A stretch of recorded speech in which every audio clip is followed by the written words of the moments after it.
Bonjour, je m'appelle Aurélie, je suis le GPS de Camping Car TV. Bonjour Aurélie, bonjour les télénautes curieux, généreux et respectueux. Je tourisme en camping-car, c'est le nouveau nom de notre rendez-vous hebdomadaire. Et oui, on a changé ça pendant les vacances. Oui, on a surtout avalé les kilomètres. Plus de 10 000 kilomètres. On s'est baladé dans les Vosges, en Allemagne, dans le Jura, en Ardèche. Va-t-on regarder cela aujourd'hui? Non, ça reste une émission de transition aujourd'hui. La vraie rentrée, ce sera pour le Salon du Bourget. On sera là et on vous attend, nombreux. Profitez des tarifs à 50% en cliquant sur l'image, maintenant.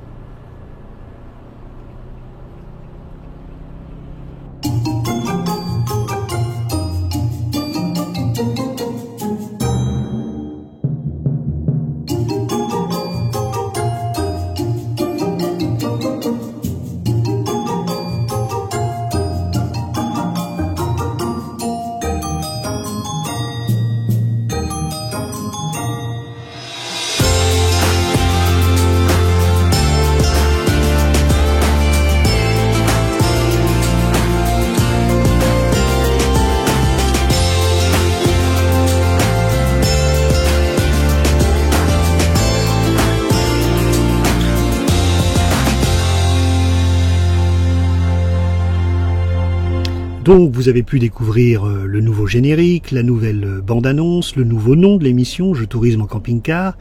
Le site web a été complètement refait, je vous invite à le visiter. L'application aussi, mais il va y avoir encore des nouveautés. En fait, ça fait des mois que je prépare toutes ces nouveautés qui seront vraiment présentées au moment du Salon du Bourget.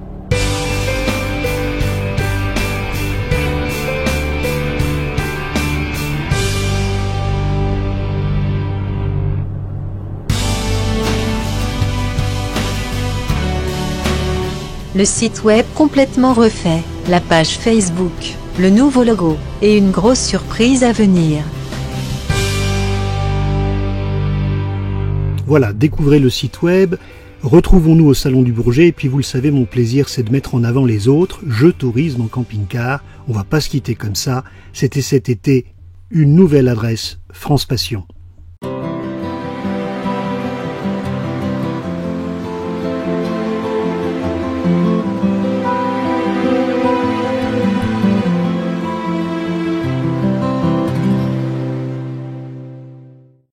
Bonjour Pascal Brun.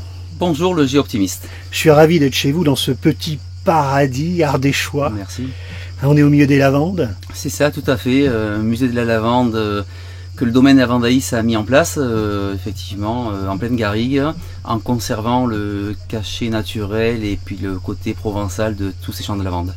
Alors c'est pas une bande son, hein. On entend des cigales, mais on n'a pas fait exprès, non, ils sont là. Hein. Tout à fait, on est en plein milieu de la nature avec les cigales qui chantent, effectivement, le soleil, et puis le bon côté de la Provence et les odeurs de la lavande avec. Paysage somptueux, et puis c'est une histoire de famille. Effectivement, c'est une histoire de famille. Le musée de la lavande a été créé il y a 16 ans aujourd'hui. Avant cela, c'était une bergerie qui appartenait à mon arrière-grand-père et qui a été retapée à force de labeur pendant 7-8 ans. Tous les bâtiments ont été réaménagés. Et ça a été une création du musée de la lavande, un vrai challenge qui a été fait parce qu'au début les gens n'y croyaient pas trop. Et au bout d'une quinzaine d'années, c'est un site qui se développe, qui continue à se développer et qui attire énormément de monde. Donc c'est pour ça qu'on travaille sur tout ce côté maison, nature, huile essentielle bio, tout ce côté-là très axé nature effectivement. Et après on est un des seuls à le faire en France aujourd'hui parce qu'il y a très peu de musées de la lavande. Nous distillons toute l'année la lavande, oui, parce qu'on parle de distillerie, on parle d'alambic. Hein, exactement, tout à fait. Nous on a un alambic extérieur où on distille dès que le musée est ouvert, c'est-à-dire de mi-mars jusqu'à fin octobre pratiquement, on distille tous les jours de la lavande. Du matin, le musée qui est ouvert à 10h, à 19h le soir, ils voient la vapeur d'eau, l'huile essentielle, la séparation, l'eau. On leur explique tout le cheminement de l'huile essentielle et bien sûr de la lavande. Alors il y a cette couleur de la lavande qui est magnifique, oui, et qu'on retrouve dans la boutique avec des tas et des tas de produits. Tout à fait. Et puis alors des ours. Hein. Les ours en peluche qui sont beaux. Hein. Tout à fait, les ours sont très très beaux justement, c'est des grosses ventes au niveau de la boutique, et bien les enfants dès qu'ils arrivent dans la boutique... Et même les grands enfants. Hein. Même les grands enfants effectivement, on a des ours qui font plus d'1 mètre de haut et qu'on a vendu aussi. Bon, on s'attend pas à vendre des peluches d'1 mètre dans un musée de la lavande, mais pourtant ça se vend aussi très très bien effectivement. On va trouver des glaces. On trouve des glaces à la lavande qu'un maître artisan nous fait, qui est délicieuse. On essaie de conserver tous nos produits sur des artisans locaux, sur des produits du terroir. On ne triche pas avec la qualité, on essaie de garder tout ce côté, comme je disais, nature.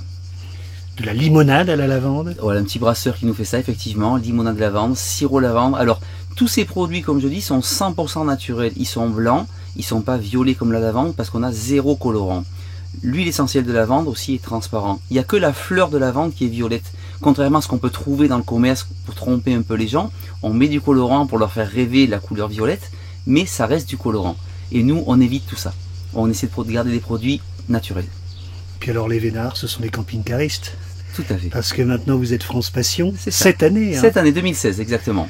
Et alors, quel magnifique endroit. Enfin, vous allez être très vite populaire dans le réseau France Passion. Mais j'espère bien, et on l'est déjà un petit peu, parce qu'il y a beaucoup de gens qui sont venus en début de saison qui nous ont dit qu'ils étaient très très bien, bien dans l'emplacement des camping-cars, bien accueillis au niveau aussi de la boutique, du musée et sur le domaine de la Vandalis.